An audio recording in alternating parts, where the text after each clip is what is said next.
Welcome to the Forsaken Forest tutorial video. This video will break down the basics of the game. Let's get started. The teams. Players begin the game as either a villager or one of the Forsaken. Your randomly determined secret role determines your objective in the game. That is, which of the 8 face-down destinations within the forest that you seek to navigate to, and who you need to eliminate from the game. The villagers win the game when any player successfully navigates to the village, or when all of the Forsaken players have been eliminated from the game. The Forsaken win when any player successfully navigates to the void, or when the ratio of villagers to Forsaken is 1-to-1 or greater in favor of the Forsaken. The first team to reach their destination or eliminate enough of the opposing team's players wins. Setup. Ready the game board and place the destinations face up on the board. Shuffle each deck and gather the path tokens. Each player draws 3 cards face down from the Traveler's deck. Decide the roles to be included in the game, and then deal one out randomly, face down to each player. Each player then carefully looks at what role they received. Night 1. Everybody closes their eyes. Then the Forsaken awaken in secret to see who their teammates in evil are. Together they place the destinations face down in the destination slots. Some special roles use their Night 1 abilities. Day 1. Dawn breaks. Everyone opens their eyes, but only some players see the truth. A turn cycle is comprised of 6 player turns, followed by the forest turn. During a player's turn, they draw a card from the Traveler's deck, and may then play a card from their hand. This is referred to as an action. A player may also take one action on each other player's turn. An action may include a number of different things, the most important of which is navigation. See the card types for more information. During the forest turn, flip the top card of the forest deck into play and face the consequences. Unless it's a darkness card, the next turn cycle will begin after it delivers its punishment.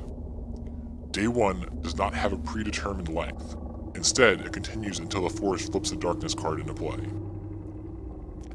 Depending on how lucky you are, you may go any number of turn cycles without hitting a darkness card. Navigation. Navigation is accomplished when you play a card that allows you to forge a path. You may navigate on each of your turns, but you may only try to convince others to navigate in the direction you want them to on their turn. When you forge a path, you must choose a square connecting to the center of the forest, or a square connecting to an existing path, not necessarily the last one played. Place a path token on the unexplored square. A new path has been forged. Paths that have been forged stay forged.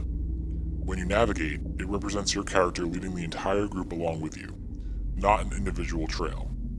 Each player's navigation has consequences for everyone, for you can branch off of and add to other players' paths. The goal of the group is to create a network of paths that lead to a destination. Each player must try to convince others to add to their trail of paths. Night 2. The Forsaken awaken once again in secret. This time, they choose a player to sacrifice. They do so by taking the night action card, Ritual Sacrifice, and carefully placing it face down on top of the hand of the player they wish to eliminate. During Night 2, special roles such as the Oracle and the Priest have a chance to use their abilities in secret. The next day, the group awakens to find a traveler has been slain in the night. Each player checks their hand for any night action cards that may have been covertly placed there in darkness. The player who finds Ritual Sacrifice is now on death's doorstep. Unless someone saves them, they're eliminated from the game. Day 2 is just like Day 1. Repeat the turn cycle until a darkness card brings night upon the group once again. The next night. The next night plays out exactly like Night 2. The Forsaken and special roles each perform their abilities in secret. The day and night cycle. The game continues this cycle of day and night until a team is victorious. If either team navigates to their destination, or eliminates enough players, the game ends immediately. And there you have it. This concludes the Forsaken Forest tutorial. Now you're ready to get lost in the woods. Just remember, not all who wander are truly lost.